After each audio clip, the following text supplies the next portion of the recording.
At the tone, please record your message. When you have finished recording, you may hang up or press 1 for more options. Hey, Steven, guess what I'm calling you from? That's right, a cell phone. It so happens to be an iPhone 15 Pro Max that's titanium and in my hands right now. Because I'm so cool, I got it early up here in New York, and I'm going to test it out. But I'm cool because I got it. Aren't I cool? Am I cool? Okay, bye. Steven, how cool am I? Look how cool I am. Oh, look at you. New iPhone. I got an iPhone before everybody else. Well, not before everybody else. Exclusive. I got it after the people who went to Cupertino. After but got all the it. cool people. Oh, yeah, the cool people. Ted Forbes, the Petapixel Jordan, people. Yeah, Jaron. the cool people who had to fly to... I wonder if all three of them got a phone. I certainly hope not. I certainly hope not, especially when some of them don't actually use iPhones at all. But, you know, I got the call almost every year where I go up to New York to have a meeting with Apple, and then they tell you about the phone, and then you leave there with the phone. And so I had to do that this year again, and got the 15. Can you just tell them, like, I just watched the entire live stream, you don't need to go over all the bells and whistles again with me? No, Steven, you have to sit there for 2 hours. I sit there. Well, it was at least an hour, and I ended up leaving early because I booked my trip. They haven't been this long in the past. Usually it's like 30 minutes and you're out. Mm-hmm. This time they did it where they do a really good job. So let's just say that. They do an awesome job. You go to this loft that's beautiful. It's like my house, right? But except $20 million because it's in Soho. And it's just gorgeous. But I hear it was in some comic show, some show before. I forget which one, comic book series. But you go there. Sometimes you have private one-on-one sessions. This was with a group. There were 2 other people in mine, and there were another room where they were going over. Basically, they go over the phone, and they go over the exact same thing you already know from the keynote. And they want to pinpoint. They were pointing out a lot of the photo features is where they focused on, which was pretty... Well, they hit hard on you. It was all cameras. Okay. And I'm sitting there with a smile on my face, nodding, and rolling my eyes in my head without rolling my eyes externally. This is the best camera ever. As they zoom in, and it's like, oh, it does this. And I'm like, oh, my God. And then they're like, it does this. And I'm like, we'll see about that. This 120 millimeter lens is better than a $2,000 G Master. Well, they're like, it's great for, you could use it for sports. I'm like, I got to quote you. You're like, I could use it for sports. I'll be taking it. I really wish I could get my glasses straight, Steven. I do not know how. Dude, look up. There's tutorials on YouTube to adjust, because the point is you're supposed to be able to put them on like a flat surface, and they should be sitting flat. And if they're not, that means they need to be adjusted. Well, they always need to be adjusted. I'm bringing this up. I have rimless glasses, and, Kitty the other day decided to, like, climb over my shoulder and then fucking step on my eye, where my glasses are. And I'm like, oh, thanks, Kitty, for bending my glasses even more. There's nothing more I hate than glasses not being straight on my own face. I have to adjust mine at least once a year. It's a pain. Well, I need to look at that video. I need to get new glasses in general. It's been 2 years for me. Well, doesn't your healthcare have that? Yes. I just haven't gone. You just go get your damn glasses. Yeah, I've been a little busy, so... Oh, whatever, dude. Glasses prioritized over baby. Mm-hmm. Yeah, selfish reasons. You come first. In New York, you're sitting there, you're having the meeting, and it's good. The one thing they did is they showed us like ProRes. They're like, we're going to show you 2 different videos. That's cool. One is shot on an iPhone 15 Pro Max, and the other is not. And we're going to show you. We're going to show you one and then the other, and you see if you tell the difference. So it's like iPhone 15 clip, and then it shows another clip, and it's like iPhone 15 clip. Then it shows another clip, and it's like Alexa 35 Mini. And you're like, okay, that's like a $30,000 camera. And their reasoning was, someone had to hike up this mountain 7,000 feet to get to the top of it and schlep up an Alexa when you could have just used an iPhone and basically gotten ProRes RAW. And it's like, I guess. Yeah, but you can also take like a Z8 and do ProRes RAW. It's not like it's a giant camera. Right. I mean, I'd just rather take an iPhone. It's like, right, I get it. It's going to give you quality results because it is. You get nice results. You can now connect it through an SSD and record right to it through USB-C, which it's not the first phone ever to do. And it's just It's like, of course you can shoot with an iPhone. You could shoot with anything. My thing is with iPhone footage specifically, when it's mixed in with professionally shot footage, I just feel like I can always tell that it's iPhone footage. I can always pick it out from the bunch and be like, yep, there's the iPhone clip right there. It's always some kind of like artifacting. Now, again, this is ProRes RAW, so I'm sure it's much better. I haven't seen this specific footage just yet, but in the past, every time they've hyped up the footage or the cinematic mode or whatever, I can always tell. Right, and they're really pushing the cameras, which they do every year. I mean, the phones are all about cameras because that's what people are doing. Incremental updates every year, which is totally fine. I once again will continue to say I have absolutely zero problem with people using cell phones to take pictures. I always say that it's a proving ground or the minor leagues to the people that might get interested and be like, oh, what is this f-stop thing? How do I take this and make my pictures even better? Because the phone can only do so much. No matter how much they change, the sensor is still a tiny sensor, or the 3 sensors are still tiny sensors, and whatever the 5x optical zoom is, it's still questionable whether it's actually using that lens or is it cropping in on a 2x lens. It's depending on the lighting situation. There's some weird shit that goes on. I mean, at the end of the day, the iPhone's fine, but it's only fine in decent lighting. The second you start shooting low light, it just falls apart like any other small sensor camera. Oh, that reminds me. They were showing, like, look how great it does in super low light situations as they put a really nice softbox on the subject's face. I'm like, I wanted to sit there and be like, no, that's not low light. Low light isn't having a really bright light coming in and highlighting the subject while everything else is dark. That's not low light. That's key lighting on a subject. Low light is people sitting in a bar. Right? Exactly. Someone's sitting in a bar with no light. The camera's going to look like shit. Every camera's going to look like shit. But I'm very appreciative that I get to get the phone. And I will say that the 15, and I will not review the phone itself. No. I will talk about photography. I'm going to take it to the Phillies game because why not? And I'm going to sit inside third base and I'm going to photograph from there. That's great. Except I don't know how many more afternoon games there are left. And I'm coming home Sunday from Tampa and there's a 105 game. So I could theoretically go right to the stadium. I could get dropped. No, but I'll have my bag. Oh, I can have my bag. I'll go right to the stadium and then I'll just have to find a way home. You're actually going to sit in the regular stands? You're not going to be shooting from where you normally shoot? No, I'm going to shoot from where I normally shoot. You should act like a tourist or something. Shoot where every other average person has the ability to shoot from. I could do both. I could be like, here's what it's like to shoot in the goddamn stands. And here's what it's like to shoot in a place that you'll never get to shoot in. Right. Well, right, but I want to see, like, is it going to replace my camera? And we already know the answer. But they're like, delay-free shooting. I'm like, we'll see about that. Yeah. And it's like, what format do I shoot in? Do I shoot in HEIF or do I shoot in RAW? Well, I would say HEIF over JPEG, but RAW over HEIF. Well, I have to set this phone up. It's like most people will never go in and do anything. They just use the default of the default. I usually will just shoot JPEG on my phone unless it's something that I know it's like a meaningful photo of some sort, or like a family picture where I know it's low light and it's going to look like shit with the JPEG compression and the smoothing. The noise reduction is always absolutely terrible in high ISO shots on the iPhone.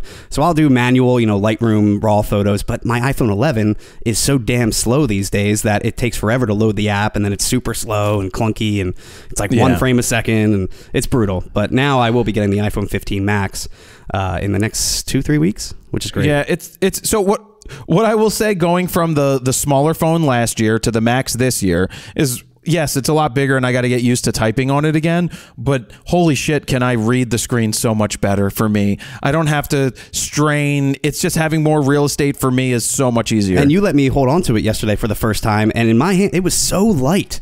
Yes, so much lighter than, say, my wife's light. iPhone 13 Pro Max.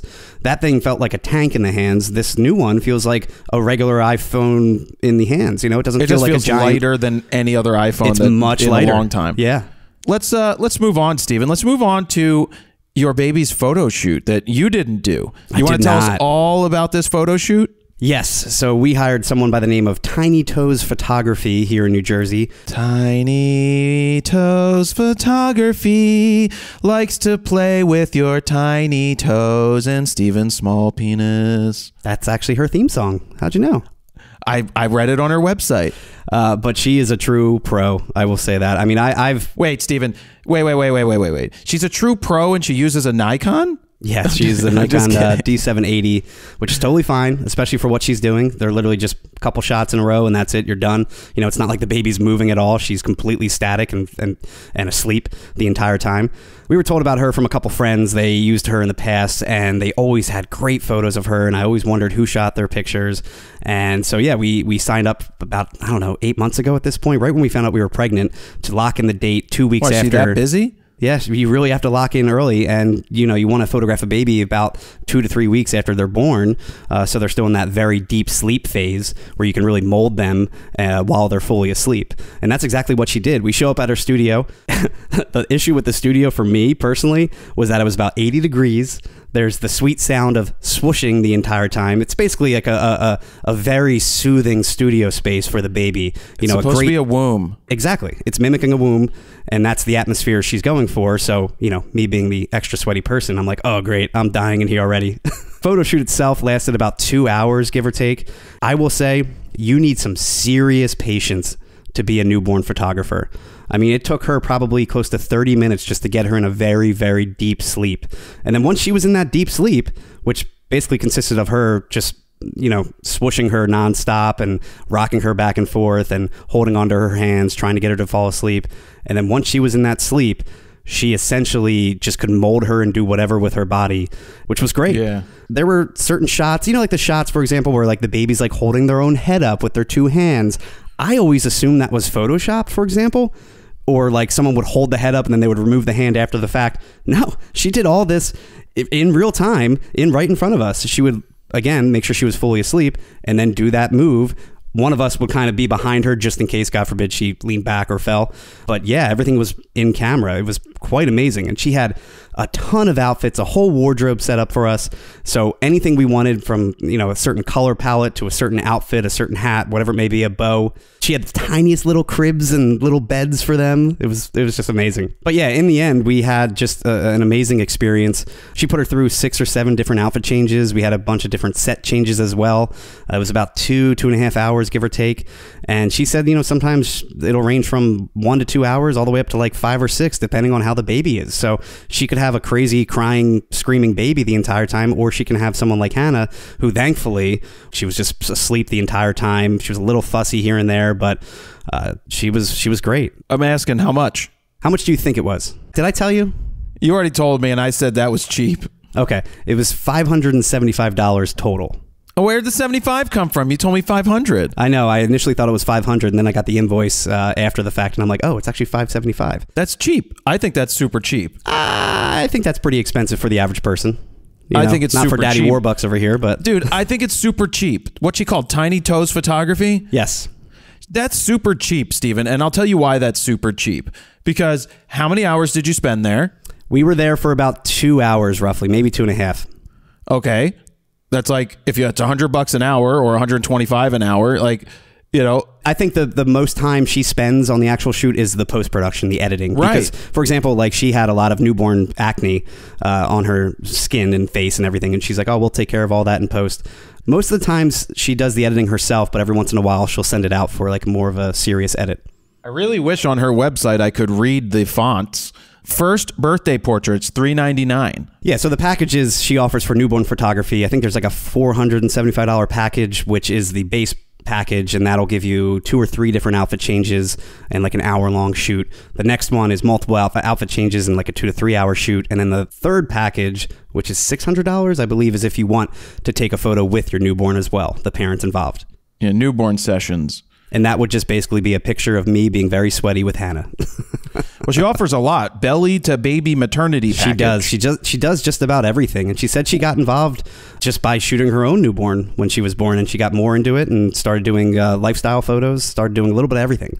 And now she has, I think this is her 4th studio space. So she's done a lot. And she's made a big name around this community. Well, and that just shows you pick a niche, and it's something you enjoy doing, and you make money at it. I honestly think $575 is cheap. And the biggest thing is she's damn good at it. That's what makes her shine, you know? It's because she has a Nikon.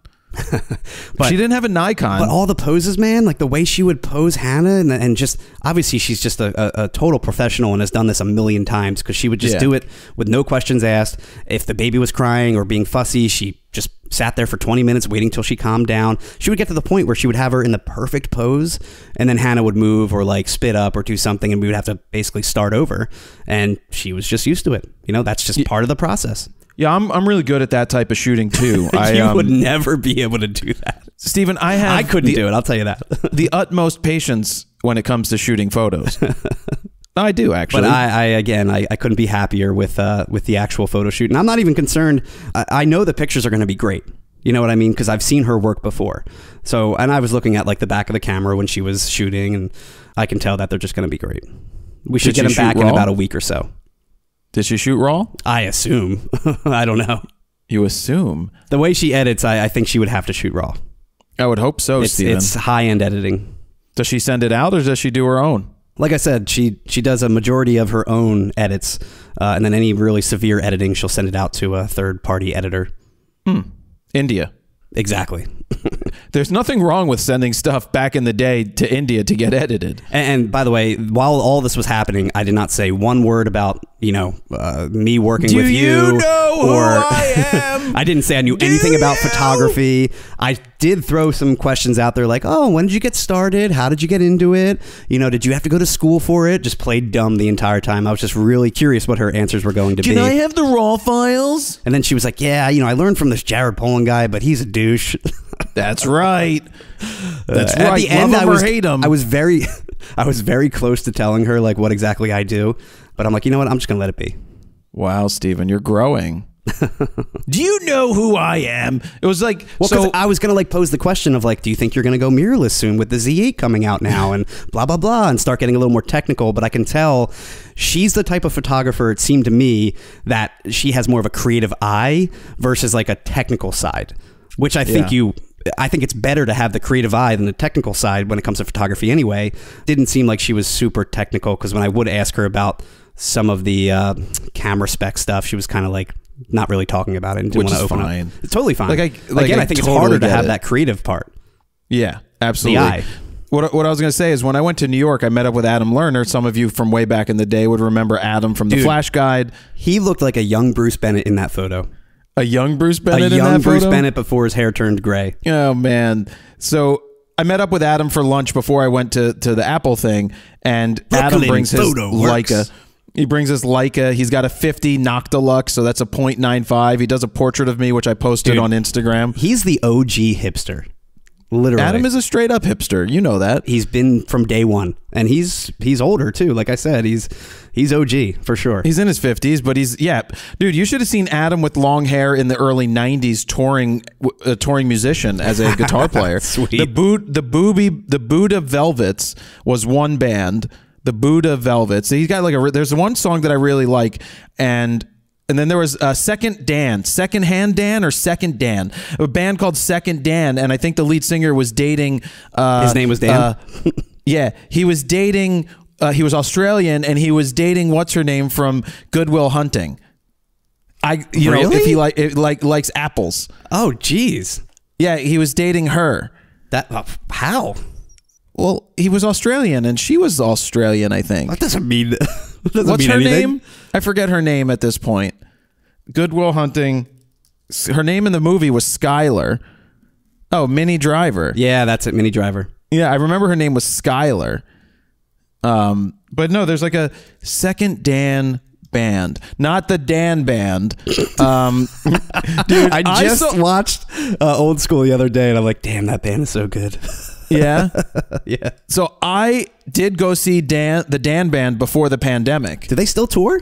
Oh man, there's Adam Lerner with Second Dan. I just saw it. No, they may have toured, but this was before the pandemic. And Dan comes, so we're in the front row, and Dan comes rushing out on the stage, and he's like, I don't remember what song you were doing, but he was like running around. He makes eye contact with me. He winds up his hand and gives me the finger. He flipped a bird right in my face, and I was like, yeah, that's right. Oh, so good. It was a great show. He's like, take me to the candy shop. I'm gonna get you what you got.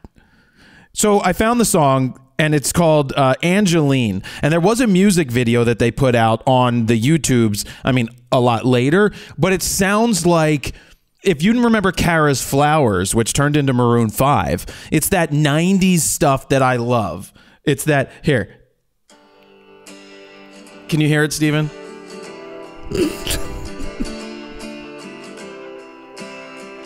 It's like that part in I Love You Man when he's trying to play Rush on laptop speakers.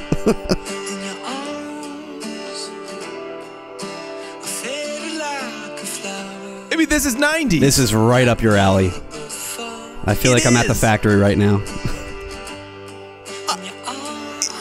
There's a photo of Adam from way back in the day with curly long hair, too. But listen to this. Oh. Yes.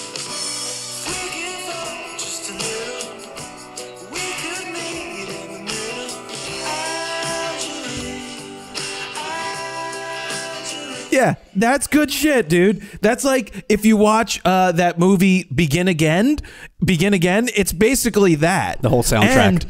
And you know who wrote a lot of those hits from that was the guy from that one-hit wonder but great album, New Radicals.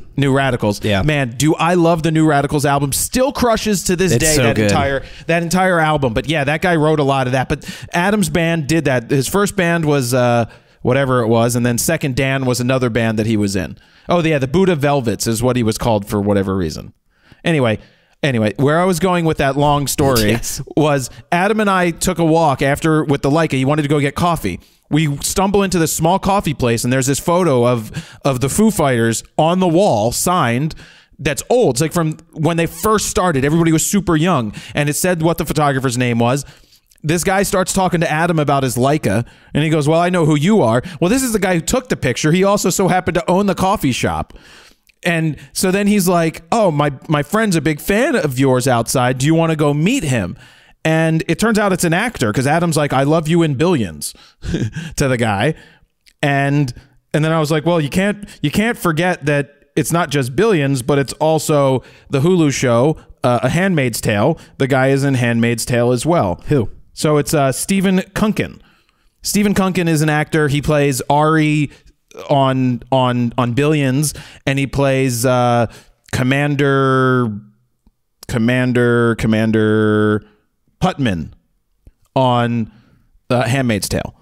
So he plays these quirky roles, but he was really nice. Super nice guy, just sitting on the streets in New York, talking about photography. He loves to shoot, and that was cool. So it's just one of those random encounter things that you just randomly stumble into a place, start talking because Adam had a Leica. So the guy, why not? If he has a Leica. But Adam, let me preface this. Adam is not a doctor or a lawyer. He just has a Leica. So anyway, that's my story, Steven. Very cool, short story. Yeah, that's my story there. Hey, let's move into the end discussion. We're not to the end yet, but we put out Jared, the video. It's the beginning. Right, because that would do really well if we did the beginning on YouTube. I would love to have like 2 channels that were exactly the same with the same subscribers, that you put up 2 videos, the same video with 2 different titles, and see what happens. So if you're not aware, which a lot of people have watched this video, we put out a video called The End, lowercase, and end has a period at the end of it. And it's a script I wrote before we left the factory. It was officially the last video we've ever filmed in the factory. Right. So I wrote a script. It's only 4.5 minutes, that video. And the whole idea was to take a walk down memory lane from my first shooting at my dad's house in my brother's room and in the backyard, and talk about the story of how I went to my first loft, the second loft, the Fro factory, and now on to the next. The original idea was to only talk about the Fro factory and all the memories we had there. And then you kind of switched it to your entire journey from day one to the Fro factory. The only thing I don't like that we didn't really do is we only hit on the Fro factory part for like barely a minute in that video. And I think that's why people were kind of confused to us calling it the end. Because in our opinion, it was the end of an era. We're leaving the Fro factory where we made a lot of memories, made a lot of videos, really became a full-on business in my opinion. Yeah, but it's abundantly clear at the end of the video that we are entering a new space, which, remember, when we talked about it, you talked about fading to black at the end, and I said fade to white because white connotes a new beginning in my mind. Well, I think that's why people were saying you should have called it the beginning. The funny part is, like, you could have gotten away with either or title, I think, because we're ending one chapter and starting another one, basically. And we knew that the end would draw more people in. And the video continues to draw views right now. It's at 105 or 106,000 views, and it's climbing. And I think I've always said it, like, the sweet spot of that under 5-minute mark video, the fact that we had a clicky title and the thumbnail was much different than normal too. You had more of a serious look, which is rare in your thumbnails. You're more of like a funny, silly look, you know? Well, the thing about the thumbnail, you know, because you always get these clickbait things. People always sit there and tell you it's all clickbait, but they watch it and they clicked on it, which means it did what it was supposed to do. The click-through rate was high for YouTube. It was at like 18.5%. What that means is if they show it to 100 people, 18 and a half of them click on the video. For every 100 times they show it, 18 people click, which is really high at the time. And the higher the click-through rate, the more views your video gets.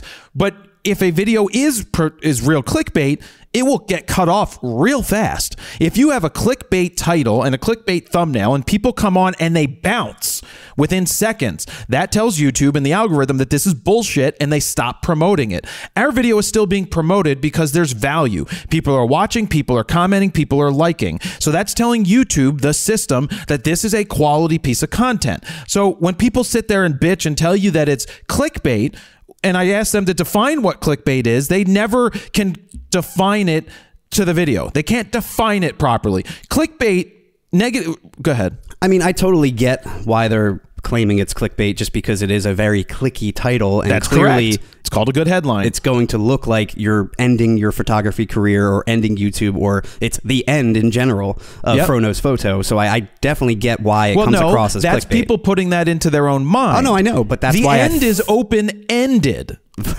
The end question mark? It's open-ended. What's it the end of? Well, it's the end of one era, and so we had to choose. Yeah, exactly. Which way did we choose? We wanted to initially call it the end of an era, but we kind of shortened it to just the end. Again, the end of the Fro Factory times, just because obviously it's a much more clicky title. And I also think a lot of more people stayed on until the end, no pun intended, of the video, because, you know, they want to see, like, where's this ending? Where's this video going? Is Jared going to sign off at the end forever? So I think that pushes it to YouTube, telling them, hey, everyone's watching this and not signing off, so recommend it to everybody, because the YouTube recommendations on this video is through the roof for us. Yep. But again, we knew going into it, like, yeah, it is a more of a clicky title. I wouldn't consider it by definition clickbait, but it's definitely on that line for sure. I mean, it's at 110,000 views right now. So it's at 112,000. It hit the YouTube algorithm because it's. I mean, look at this spike, Steven. Hold on, there it is. Yeah, you I see it. You see it? It's continuing to go up. I think what annoyed me the most, though, is when people would really question, like, why is it called the end? Clearly, it's not the end. It's like, guys, but it's literally the end of the Fro Factory. There's no clickbait in that part. We're leaving the Fro Factory. This is the final video. This is our love letter to the Fro Factory. We want to talk about all the memories and everything we produced there, and that's the point. So I don't really think it was that clicky, but again, I could see people just saying that. I could see what they say. Because they clicked on it thinking it was going to be the end of Phronos Photo. But that's the point of a good title. And then the video explains and backs up the title. And the thumbnail is me standing in the Fro Factory looking forlorn off into the distance, and it says the end on it. That's in the factory. That's in the place we're leaving, and it is the end of that. Yeah, and we were trying to figure out how to really piece that video together, too, because we randomly took that slow motion B-roll, like our last day at the Fro Factory, right? I think we went back. We already moved out. It was the Monday after. Yeah, so it was the first day after we moved out, basically. Yeah, we went back and you were like, Jared, spin in a circle. Let's just I'm going to go around you. Random footage of you looking around, looking more, sentimental and everything. And it worked. Yeah. It's not easy making YouTube titles. That's the thing. And we harp on it. And there's people out there that want to be YouTubers. And if you've ever tried YouTube, you understand the title game is a very important thing, and it's very difficult to come up with titles. Like, I got the Bryce Harper vlog coming up where he hits his 300th home run. What the hell do I call that? That's like, I have to figure out what to call that. We've got a new photo news fix coming out today. I've got to figure out what direction do I go, because people hate our Nikon talk. And like, do I do a negative Nikon title? Do I do a positive Nikon title? Do I skip the Nikon title altogether, even though that's the main story? Yeah. So it's like, you don't know what direction to go. You don't know what's going to work. I also have the Build Expo speech that I gave coming up. I mean, the worst thing is when you produce a video and you're super proud of it and it gets 0 views. You know, you hate to play that game. The name of the game is clickbait, or at least ride that line, but you have to play to be relevant. Well, you have to do it to get people to watch. And but the thing is, when they do watch, it absolutely delivers. That's the point. You want to make sure that it delivers. That's the key to everything. And back to the end video real quick, just, I guess, talking about pre-production, I do wish that we had in mind filming the, slow motion B-roll, picking out that particular type of music that was more on that moody side, because I think we could have, kind of fixed that pacing a little more. We could have scripted a little differently, had times where I could really showcase that slow motion B-roll. It was a little tough in the edit to kind of slam that stuff in and make it still work with the music and all that. Yep. So it's a constant rigmarole of mental, and we're not the only ones who go through this. Every other YouTuber goes through this title thing, trying to figure it out. That's why with the Build Expo, I know it's a really good presentation. Everybody in the room really liked what I had to do. The do I call it Fro Uncensored? Is that even going to get anybody to click on it? Yeah. I mean, it is a clicky title, but it is also an hour-long video, right? Something like that? It's an hour-long video. It's always tough to get people to watch that because they're so long. Yeah, but it's a really emotional, good video. So I got to come up with a title for it. Raw and Real, the story of Frono's photo or something? I mean, it's a very emotional story. It is, but I just, Fro Uncensored was the title of the whole thing. I just don't know, like, the end, maybe? Call it the end? Call it where it all began? The thing about Fro Uncensored, though, is I don't think that presentation was really uncensored at all. Like, it was just you talking about a photo story. It wasn't like you ranting and being, Jared Polin, the rant guy, that for was an hour long. I used clickbait to title that it doesn't really match the theme of the video, in my opinion. No, so I just got to come up with something. And that's not the easy thing, guys. This is what we do. We go over we write these things down. I would really like people to watch this video too, because it's showing a different side of you, which not many people see, more of the emotional, raw side. So how do we kind of work that into the title is the question, because I do think it would change people's perception of how they think of you and see you when they see this side of you, which you rarely show. Yeah, well... It humanizes you, Yeah, well, people still think I'm an asshole. Well, that's what I mean. That's the public perception of Jared Polin is love him or hate him, Well, I haven't heard that in a while, the love him or hate him thing. And even in person, the no one Howard said anything Stern of bad. Photography. Yeah, well, that's a good place to be. Still a really good place to be. I agree. So moving on from there, I really liked that video, the end. I watched it like 6 times because I enjoyed it. I thought it was really well done. I agree. Dan did the whole thing all by himself. I'm just kidding. I saw someone comment like, Dan did a really good job since Steven's on paternity leave. And I'm like, I'm back. I edited half this thing too. Yeah. I made it all emotional. Yep. The pacing, it's all solid. that. It's solid. It's solid. It's a really good video. And the good... Well, I was going to say the good thing is with scripted videos like that, you tend to have the ability to have a title beforehand and you write the video around that, though we didn't have a title for this one. We've been saying we're going to start doing that. We haven't done that like at all. Some videos don't need it. Like when we're doing a comparison video, it is what it is, right? It's this versus that versus that. Yeah, and they're never hard to title because it just is what it is. They're search-heavy videos. Yep. So let's talk about a video that's going to be another hard one to title. The Jurassic photo shoot. If you were watching Instagram yesterday or the other day when you're listening to this, you would have seen us in a garage or a really abandoned, down... detached garage, basically. Yeah, with holes all over the place, with vines growing through it, and a Jurassic Jeep, and an entire setup that looks like you're in the Jurassic Jeep Welcome Center. Welcome to Jurassic Park. So it went really well, though, and I think it's going to be an epic video. I guess talk about the whole theme and how we even, came about that shoot. The reason this video came about is we have to do a sponsored video for Zhuin, the Molus G200 lights. They're LED lights, and we needed, we didn't want to just be like me sitting at my desk being like, look, it can light me. And then Troy came along and was like, Jared, it's the 30th anniversary of Jurassic Park. I would like to do a photo of me with my Jeep in an entire setup. I'm like, holy shit, this is exactly what we need. Perfect. Literally perfect. Yeah, so we have to light a scene for photos and for videos and put it out. And my concern was originally when you sent me the picture of the scene and the building that we were going to be filming in, there's holes all throughout the roof. So I assumed that there was going to be a lot of light in there. And I'm like, well, it's kind of pointless to bring a lot of lights if there's going to be plenty of light, because it looked like the photo was taken on like an iPhone in HDR mode of some sort. So it looked bright. It's an Android, yeah. But in reality, it was incredibly dark. I mean, we needed almost more light than we brought in, but it worked out perfectly for the actual shoot, showcasing these lights and the bicolorness of these lights and all the bells and whistles that these lights offer. It really was a perfect situation to showcase this new product. Now, how perfect was the location, Stephen, when you got there and discovered the issue that we had? You mean getting bitten alive by thousands of mosquitoes nonstop? Tiger mosquitoes. They were brutal, and they loved my hot and sweaty skin. Let's just say that. I mean, my legs were covered in black marks because I was killing them nonstop. And then eventually Troy ran over to like a CVS or something and grabbed some DEET and bug spray and all of that. It really helped. If we didn't have that, I was to the point where I was almost going to like abandon the shoot. I was going to be like, I can't do it, man. I'm getting eaten alive, literally.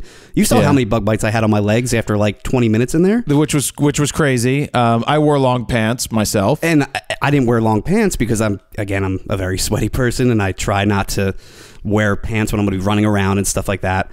That was the one day where I'm like, I wish I covered up completely, but I didn't know there was going to be tons of mosquitoes because it was like a wet, damp, cold environment, perfect for mosquitoes. Yep. And today it's hurting bad, man. I even got bites on my face, like in the middle of my eyes and everything. Brutal. Yeah, well, that sucks. But it did help when Troy went out and got the stuff. He sprayed the entire place down, and it really made it bearable, because if we didn't, there's no way we were going to be able to do it because there were so many of those damn mosquitoes, which it's a good thing I got my yellow fever vaccination, and I will be protected from mosquitoes. Let's hope I'm fine. It's only been about less than 24 hours, so there shouldn't be yellow fever here. I know. Let's just say that. I did see that there was like a West Nile breakout around Camden County, which is right around my area. I'm like, great. Yeah. Jesus. I read it right when I got home. I'm like, awesome, perfect. We should have taken some amber and dropped it on one of the mosquitoes and turned it into a mosquito, and then it's a Jurassic mosquito. Well, speaking of props from that movie, Troy decked out this entire garage with all these, what does he call it? Like real set specific authentic pieces or whatever. Right? They're movie specific, movie authentic. Is that what he called them? Movie authentic. I don't know. Basically, like these pieces are exact replicas of what were in the movie, and some of them he even had custom made and everything. And it really did feel like you were put into that world. You were immersed into Jurassic Park all of a sudden when you walk in this garage. It was incredible what he did. Jurassic Park. He was super detail oriented, very specific and anal about where pieces went. No, even to the end, he's like, so basically the scene is in Jurassic World, the one where they come back after 20 years and they find this, this is the Welcome Center, and there's a banner that says something about Jurassic Park. He's like, that's the proper length of the banner. It's the same length that it was in the movie. And I was like, he would have all these cool, nerd comments. I'm like, man, we should do like a pop-up video of everything he's bringing up about these set pieces. You can see the photo. I did post my edit and Steven's edit on my Instagram just to do. I like Steven's edit. It's more cinematic. It's more movie-esque. Mine is more like, let me throw thick on it and then tweak it a bunch and try to make it look real. that was the one time where I'm like, I can kind of go to town and go over the top with this kind of edit because it's a very thematic, cinematic style that we were going for. And Troy even specifically said, he's like, I know a lot of these prop pieces look very colorful, and I didn't get to distress all of them like I did like the car and the Jeep and all of that. So if you could like, take out like the yellow raincoats, for example, were super vibrant. Some of the hard hats he had were super vibrant orange. And he's like, if you can distress them, mute all the colors, like the green, I'm looking for like a Saving Private Ryan green kind of look. And right there, I'm like, I can't wait to edit these photos because for once I can actually go to town on like a themed style edit. But anyway, speaking of the scene, if you just look up on YouTube, Zach and Gray find an old Jeep, you can see the scene that we were going for. Now, that scene is like at night, so it's very dark, obviously. But it's very close to what he envisioned and what he had set up in that detached garage for us. Troy was more anal and detail oriented than me. I mean, I told him, I'm like, can you come to the factory and like redo all these sets? Because this looks great, man. He's super passionate about all of that. He did an incredible job. And I felt bad. He had to pack everything up after we left. And it was a lot of effort that he put into that. He likes that. He doesn't mind. He loves it. Well, yeah, because Troy has a bunch of different movie cars. One is this Jurassic Jeep, and then he's got the Ramrod vehicle from Super Troopers. He's got a not an action. So he's got a Chrysler 200 that he turned into an Ecto. That Ghostbusters? Yeah, Ghostbusters. Okay. Then he had that SWAT vehicle that he was driving. He had Gotham City, which was the actual vehicle that they had on set, and he bought it for like $5,000 and put like $2,000 into it to make it working. That's Troy, man. But in the end, I think the shoot was great. The video should be out next week at some point. You use the GFX 100S along with the R3. I think the only issue that we kind of had was there was only one way to really shoot it, which was just like a big wide scene like you see in your Instagram post. There was really only one angle. I sent you some other files that were pretty good too. Yeah, I think the hard part was like I was trying to film fly on the wall behind the scenes B-roll, and then me and you were also trying to figure out like what's the best angle and way to shoot this and light it. So I was trying to like do multiple things at once, and I'm like, in the end I had like almost no B-roll of the actual photo shoot because I was trying to help out so much. Yeah. I think I'm going to do like a cool little montage before we get into the video. We actually filmed you on location doing the talking head part. At the end of the day, it's more about the Zhou and lights and what we did with them and how, I will say, man, they're so light and portable. I don't want to make this sound like a sponsored read, but they were great. They were super bright. We made it more on the warm side, trying to mimic like a sunrise, sunset type look. And I think it came out really, really great. The B-roll, the photo, everything. Yep. I mean, I'm looking at both edits. It's like my edit looks just like a regular edit, and your edit looks like a more cinematic look. Speaking of editing, I used basically a combination of like Cinnamon Toast Crunch mixed with like Copper Tone from Fropack 4. So I kind of combined different effects from each preset and made a new one just for this specific scene. And I think a lot of people don't realize you can kind of do that. You can, build upon presets. You can make your own. You can pick and choose what you like from each preset and do whatever and save them as a new one, or even override the preset if you want to, if you know you're not ever going to use it the way it was intended for. Yep. So I got to go through and edit the rest of them.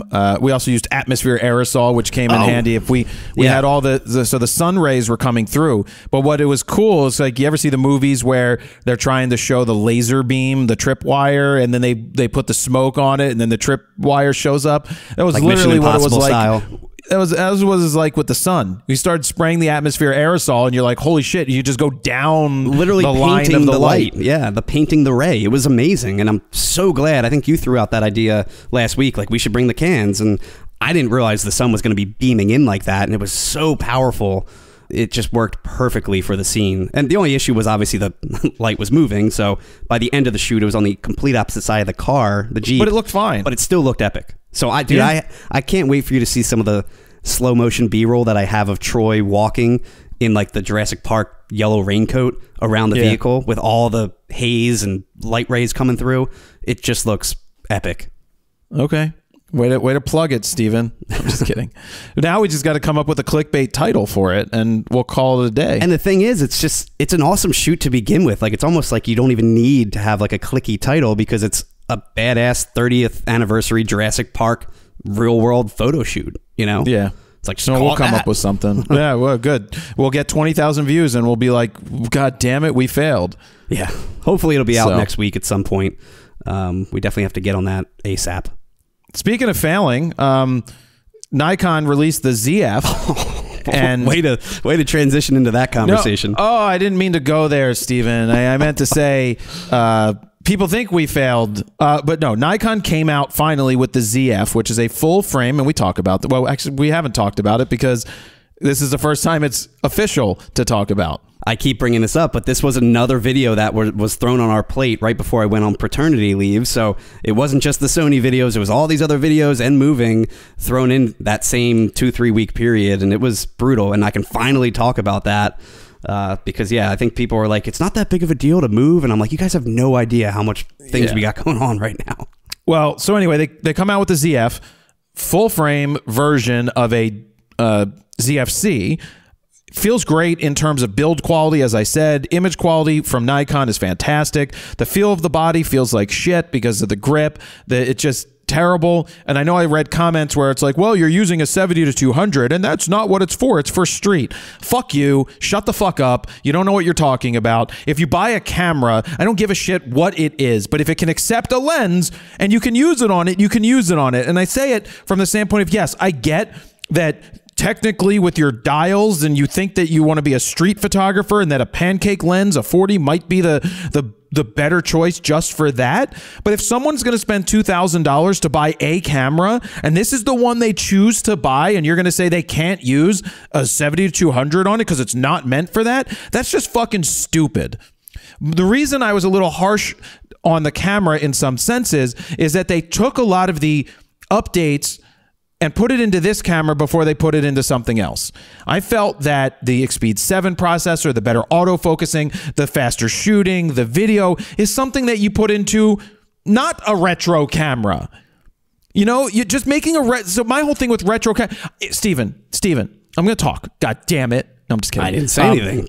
No, I know. Let me just say this. My thing, and I said it in the video, if you really want to go retro, then don't have the video. Have a winder on it. Slow it down. Make it by default set to the brightest EVF that you can have so it mimics an optical viewfinder, doesn't show you this exposure simulation, but you can turn that on later, and make a camera for $1,000 that's different.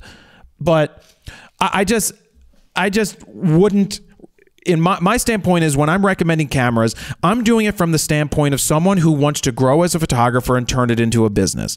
Not saying you can't do that with a ZF, but primarily for $2,000, there's a lot of quality options from Canon and from Sony that will blow this goddamn camera far out of the water, that I would recommend those before this for that particular usage. Yeah, like when you explain it that way, your viewpoint makes total sense, that, you know, you're looking at it as if this is going to be someone's first major purchase or only single sole camera, where I think, you know, Nikon users will look at it as like, this will be like a secondary street camera that I can buy and not really use it as my main camera, which I get both sides for sure. Yeah, I get that. But Steven, most people aren't buying I want a street photography camera on top of my Z9 or my Z8. Or if I have a Z6 II, should someone go buy this because they want it? There's nothing wrong with your Z6 II for street photography. There's nothing wrong with your Z9 for street photography. Yeah, I think it comes down to aesthetics at the end of the day, the look of the camera. You know, they're going after that hipster audience. And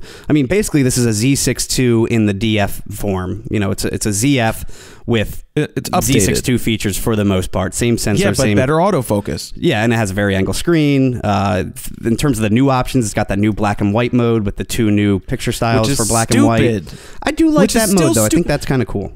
I mean, great. Look, again, they're going after the Fuji users, which have all of those, you know, filmic modes in the camera built in. I get it. I get it. And then they have the Pixel Shift 2. They have the new video shutter priority mode finally, the new Focus Point VR mode, stuff that will obviously come into a Z6 III whenever that comes out. But speaking of a Z6 III, I just think that should have came first, then a ZF. I think a ZF is totally fine, but I think it should have been after a Z6 III when those users have been waiting, what, 4+ years at this point? I don't know, $2,000 $2,000. Those users are looking for a Z8 in a small form, something that they can afford in the $2,500 price range, because there's a lot of people that can't pay $4,000 for a Z8. Exactly. My thing with retro, I have zero problem with retro. Zero problem with retro. If you really want to go retro, well, one, you could go shoot film, but if you really want to go retro, take all the bells and whistles out of the damn camera. Then go retro. Make you use the damn dials. But they're not going to, the people buying this for looks, they don't give a shit about photography anyway. But what I do like about this camera is it gives you the option to kind of do either or. You can use the dials, the switches, all of that, and then you can use it like a normal mirrorless camera as well, with all the options inside the camera. But I see your point as well. Like, did it need video features and all of that? But I don't know. If I was a Nikon user looking at this camera, I'm glad they gave it everything. You know, I'm glad they gave it all the bells and whistles.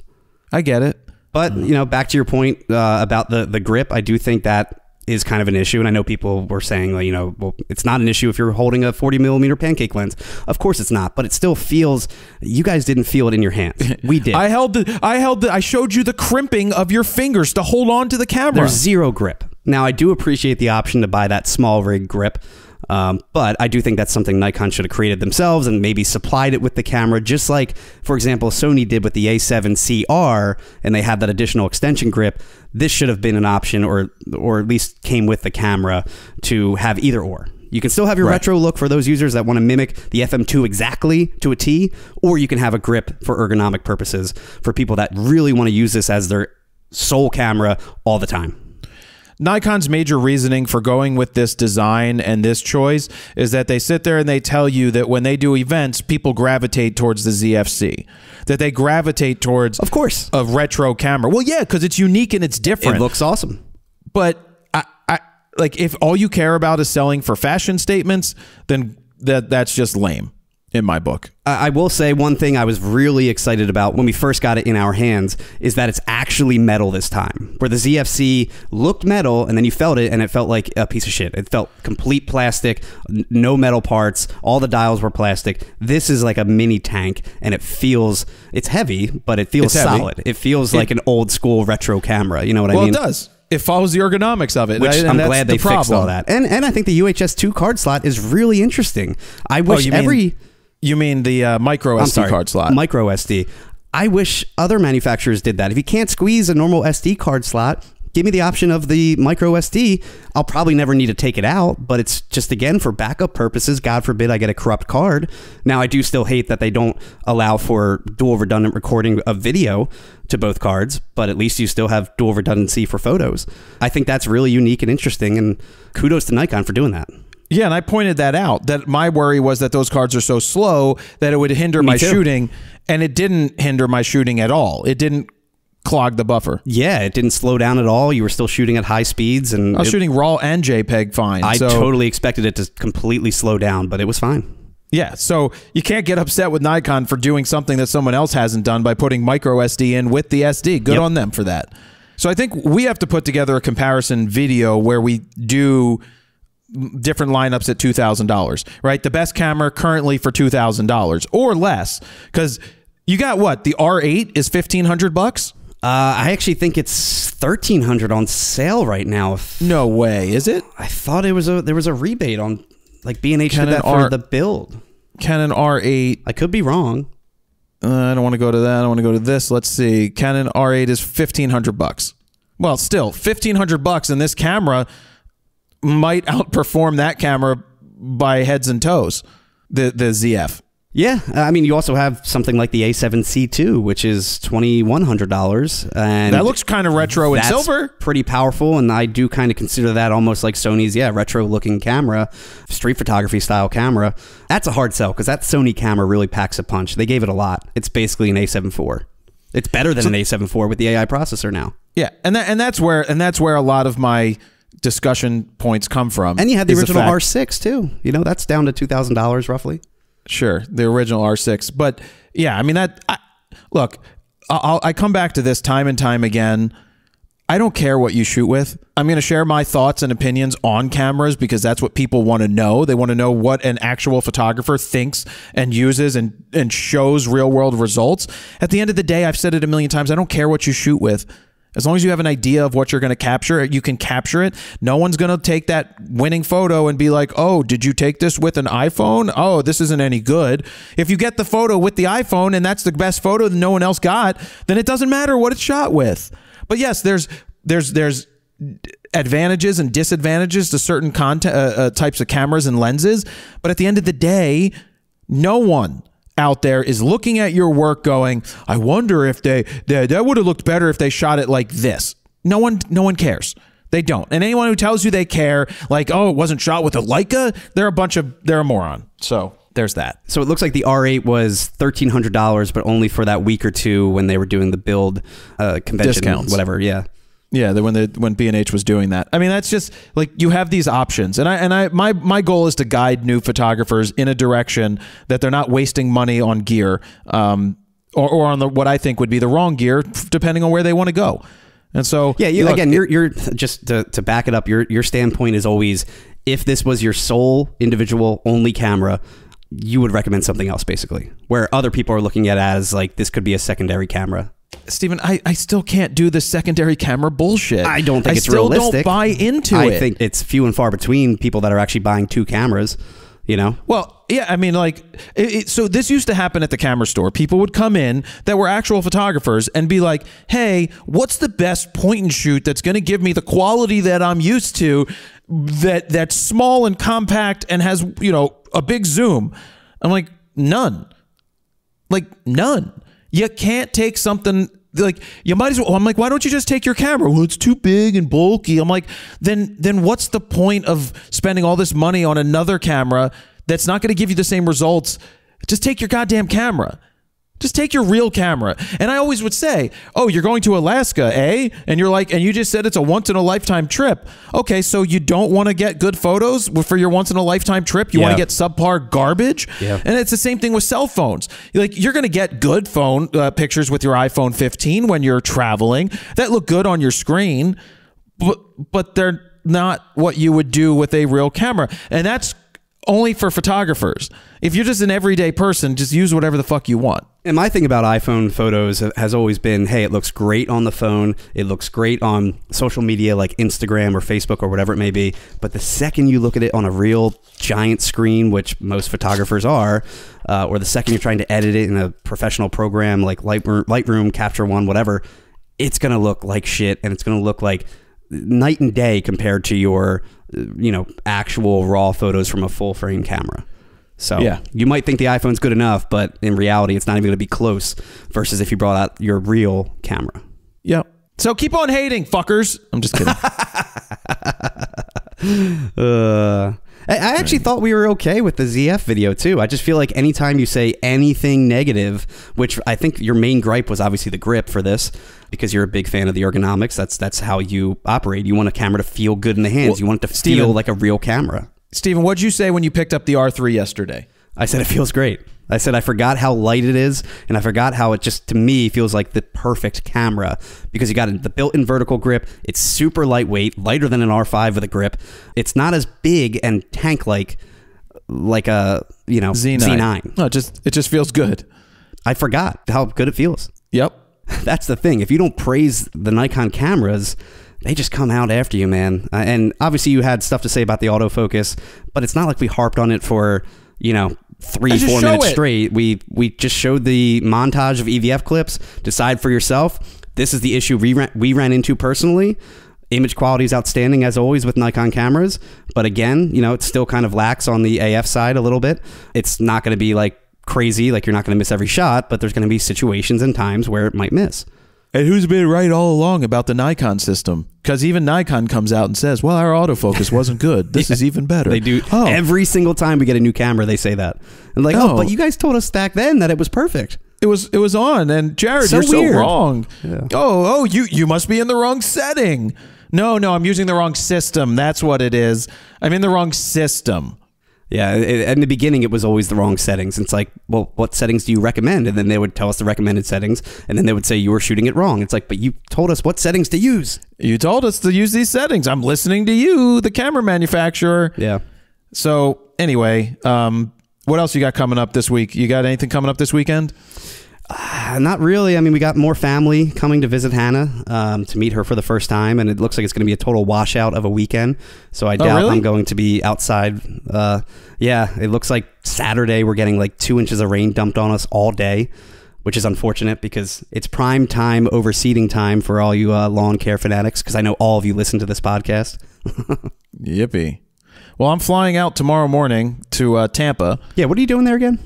I'm going with my brother. He is going to the Eagles game on Monday night in Tampa with his friends from college because he went to school down there. And oh, nice. I am going to. Oh, and he's also going to like the Nas pool party or Wu-Tang pool party or something that's happening down there because they love rap. I didn't choose to go. Sounds like it's right up your brother's alley. Well, he loved that. I mean, he listened to it. He was a fan of rap in the 90s. Oh my God. Oh, I didn't know that. White suburbia back then. That's funny. Yeah, that was huge. Speaking of music, I've got a Death Cab for Cutie and Postal Service tonight, which I don't know how Ben Gibbard, the singer of both bands, is going to be playing both sets back to back. It's going to be pretty interesting to see. Yeah, enough to put you to sleep. So, yes. On Saturday, we're going to dinner at Burns. I'm flying down to go to dinner, basically, Didn't on I go Saturday. to Burns with you one time? We went to Charlie's. That's and it. Charlie's was fucking horrible on my birthday. Yeah. Remember, my steak came out really wrong, and every time your steak comes out totally wrong, and then I get like a perfect fillet. Yeah, I was just like, and I was there with all these guys that used to work in restaurants. They're like, yeah, that's bad. You got to send that back. But the chocolate cake was really good. I'm looking forward to going to Burns because I think Burns is one of the best restaurants that I've been to. I just love the fact that it's a steak place where they give you a soup, they give you a salad, they give you the vegetables. It's all included. It's no a la carte bullshit. Yeah. And then there's an entire dessert room upstairs, a dessert restaurant that you have to go to after you pay for the downstairs. You go upstairs and now sit upstairs in the dessert room. It's a great experience. All in one. Perfect. It's an awesome meal, except for I got to remember to pack a goddamn button-down shirt because I don't want to be denied access again and told that I have to sit in the we could put you in the bar. You should just always have like a button-up packed on standby in your luggage, just at all times, just in case. So what I pack is a vintage polyester shirt because they don't wrinkle, and I just throw that in the bag. And then I'm good to go. So I'm flying back Sunday morning as of now. I didn't get a pass to shoot the game Monday. And at this point, it would be very difficult to change flights for Tuesday because all the Eagle fans are flying home Tuesday. Yeah. Because the game's Monday. So that's what I'm doing. But I have my iPhone just in case I get the call. No, but I'm actually taking my R3 with a 28 to 70, and I'll take the 70 to 200 just in case something changes. I'll have those two items with me. Perfect. Because I could do quite a lot of damage with those two. Well, that's good. At least you'll be leaving this rainy area for a nice, beautiful time in Tampa. Well, that's good because I don't like when it rains on the weekend and I can't ride my bike. It's the worst. All right, Steven, this was episode 69. We didn't even mention that at the beginning. Nice. So speaking of 69, I got an award at B&H at the event. Yeah. And they didn't give it to me at the event. They're supposed to mail it to me. They're like, oh, our runner didn't do it. So they had numbers on the boxes. Oh, my God. Because it corresponded with being on stage in a certain place for the photo. And they're like, well, we chose number 69 for you. I was like, thanks, Jews. Like, thanks, guys. Like, you like childish humor. Yeah, no, like that stuff I don't find that stuff, like that's not funny. Like that's frat boy bullshit. I just like other stupid dad jokes. I like that you say that stuff, but meanwhile on the podcast, we do such stupid stuff all the time. Yeah, we're just acting, Steven. This isn't really who we are. Yeah, we're just actors. Actors. And what's your name in real life? Oh, John.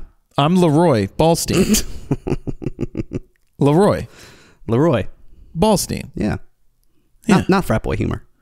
Not frat boy. No, that was my porn name, okay? Exactly. Leroy Ballstein. All right, whatever, Steven. We're going to go, guys. Thank you very much for listening, as always. This episode, you could call us, and by call us, you can text us. The text line is down below. We haven't really promoted that too often. But yeah, it's also been a while since we've said leave us a review on Apple Podcasts or leave us a 5-star rating on Spotify. If you feel like you do like the show, we appreciate that feedback. We always love to read the reviews. So please take a minute out of your day and do so if you can. Yeah. All right, Steven. Thank you very much, everybody, for listening. Jared Polin, phronosphoto.com. See ya. Bye.